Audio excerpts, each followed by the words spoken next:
Hello, hello, and welcome to this week's episode of The Hard Choice, Simple Steps for Showing Up. My name is Brad Draper. I am your host. I'm grateful to be with you. I'm grateful to have had an experience that I get to share with you. It was kind of an experience of brutality. It was difficult, it was hard, it sucked, and it was awesome. Have you ever noticed in life, the things that you put the most time, attention, effort, energy into turn out to be the grandest experiences generally? And you can look back on history in your life and the things that sucked, the things you just slaved through just so much. You look back and say, those were awesome times. It sucked and I don't want to go back, but they were awesome. I had an experience that was awe-inspiring, awesome, and absolutely brutal. So I mountain biked the White Rim Trail in Moab. For those that know Moab, Utah, the scenery is breathtaking. It's known around the world. Delicate Arch is one of the wonders of the world. It's one of the hotspot destinations for people out of country when they come to the United States. Where do you go? One of them is Delicate Arch in Moab, Utah. That brings tourism through the nose year-round. It's also where Jeep Safari is, where Jeep announces all the new prototypes and potential vehicles to come out, and they gauge customer interest. It's just a really cool place. It's a very magical place, and I love Moab, Utah. We go pretty much every year. This year, I've gone twice. So cool. But White Rim Trail is the trail at the bottom of Canyonlands. So when you're standing up at the overlooks, the Grand Overlook, the Grand View, Horseshoe, Dead Horse Point, you look down, there's trails down there. That is White Rim Trail. It is 80 miles through the canyons. 100 miles if you include coming up out of like the car roads, the car trail, and then the paved road. We ditched those. There's nothing fun there. They're just roads for cars, not bikes. And I don't want to deal with cars. So we did 80 miles in 2 days. It was epic. Day one, we get there. So we all ride e-bikes. I know what you're thinking. Chill out. E-bikes still kick your butt. I promise. You just go further, faster, but you still get your butt kicked. But when you're doing 80 miles on bikes that are rated for like 20 to 40 miles, you have charging issues. And there was things we had to figure out. We brought tons of battery packs. We actually had a travel agency that came with us. And so they had all our food, they had our backpacks, they had our sleeping bags and tents and all the things in the van. The van was trailing us as a SAG crew, and we just rode. But we knew for a fact several bikes were not going to make the entire first day or the second day. So they had either extra batteries or we had spots to stop for lunch. And while we stopped for lunch, we recharged the batteries.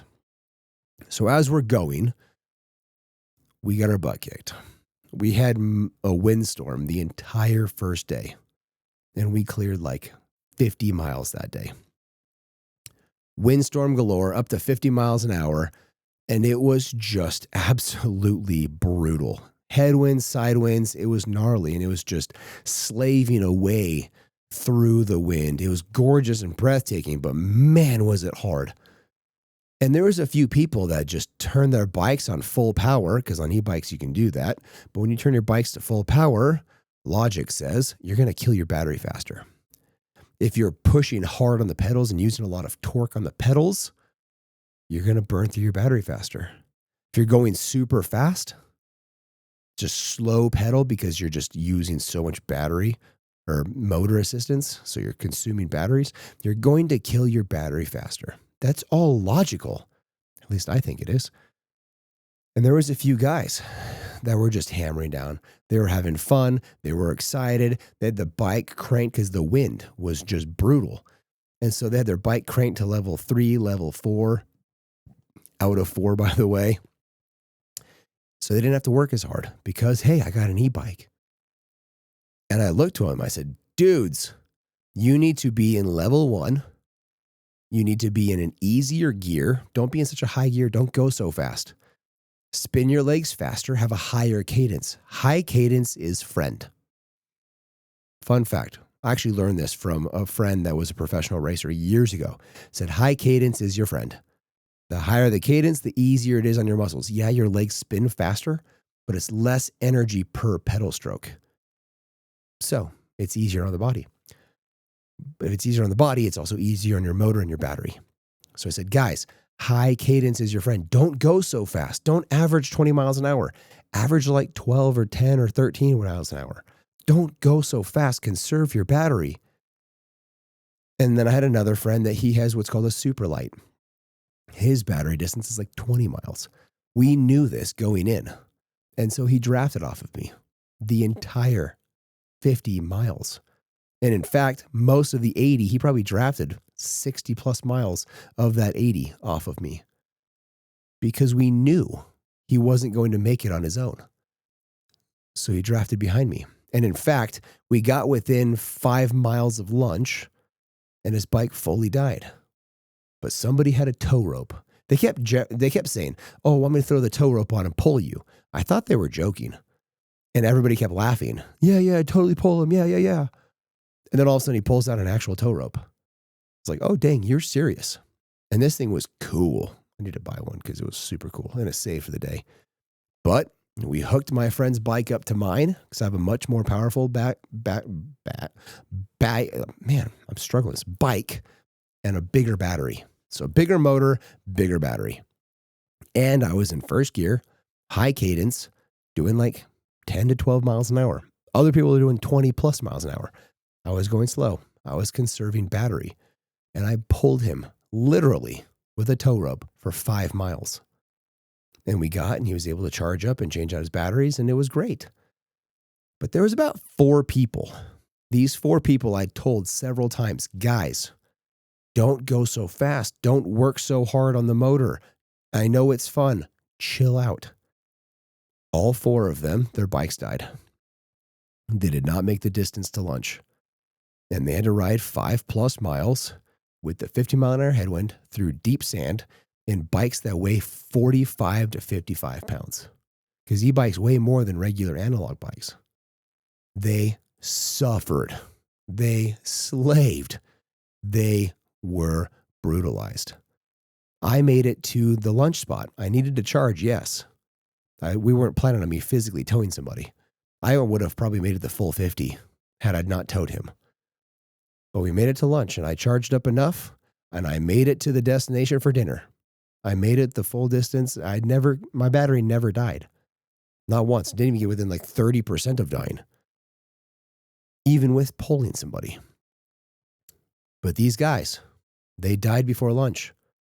These guys, they died before going to the final stop for the night.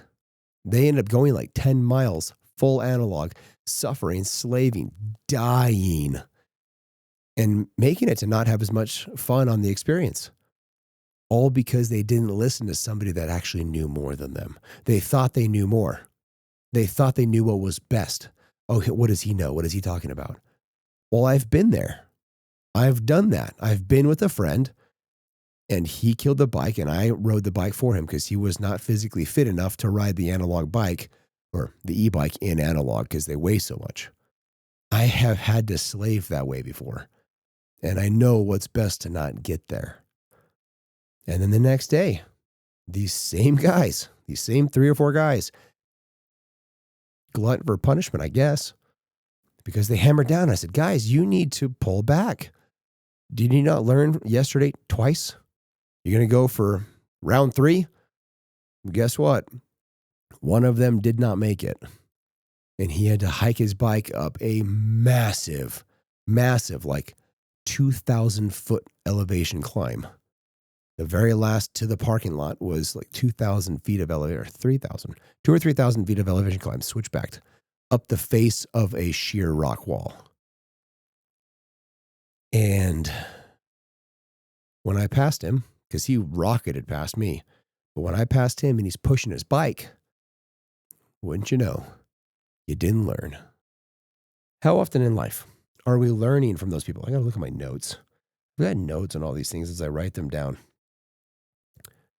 How often in life are we listening to those people that are returning down the path we're walking on?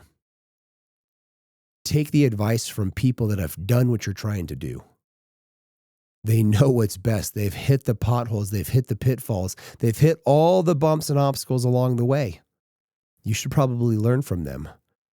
The biggest thing and the best thing we did for our business is we left the people that have never done what we're trying to do and hired on the very best we could find, / arguably some of the best in the world at what they do, which is what we're trying to accomplish.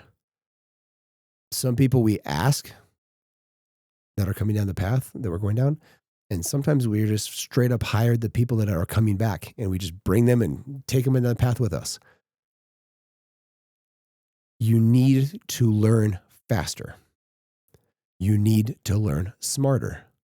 And the way to do that is to get advice from the people that have done it. People that have done it want to see the up-and-comers succeed. They want to see them win. They want to help. We as humans, our species, likes to help. Don't think, oh, they won't tell me that because then I'll have to charge me, I'll have to pay them. That's not true. I got plenty of friends that are very successful, and I ask their advice. Hey, can I get your advice on this thing? Oh, of course, man. Now, I'm not sitting here asking you to mentor me through the rest of eternity, but I have a question. How would you do this? How would you go about that? I have this problem. What are your thoughts? I do that all the time. These friends that I mountain bike with, by the way, that trip to White Rim Trail in Moab, that was with 7, 8, 9, and 10. There was one 10-figure person in that group. And the amount of conversations we had were beautiful and amazing, and shared business and life and family and hobbies and all these things. Because what do you do when you're with somebody for 2 solid days? Biking. I mean, that's what you do. You talk. Put yourself in the proximity of the people that have done what you're trying to do and have conversations. And if you can do it while playing or serving, even better, because that's how you really form relationships, is to play and serve. Go back to the episode that we talk about that, or I talk about that. But how important it is to take the advice from those people. These guys on this ride, they would have had a better experience had they just listened. Had they just done the advice that I told them, they would have had a better experience and not suffered for like 10 miles for a couple hours at that point, because they were moving so slow. They're moving like 5 or 6 miles an hour. So well over like 2 hours of death and destruction of the body. And it made it rough. Just listen to those people that are doing what you are trying, or have done what you're trying to attempt to do. You will move further, faster. Slow is smooth and smooth is fast. I tell this to my son all the time when he practices lacrosse. I said that to the guys riding their bikes. I said, slow is smooth and smooth is fast. I was moving slower than them. Who got there at the end first? It's amazing what happens when you have a little bit more understanding, logic, and knowledge about something. Slow is smooth and smooth is fast. So, thank you for showing up. Thank you for coming. A little bit shorter of an episode, and that's okay. I'm grateful for you. Share these episodes. It is the only way this show grows. I rely on you. We grow organically. Find me on socials, Mr. Brad Draper. Leave me a review on these channels. Tell me what you think. Haven't had one in a long time. Haven't had a conversation in a long time about my episodes. Let's do that. Like this thing, subscribe to it, download it for future listenings. Until next week, I love you guys. Bye.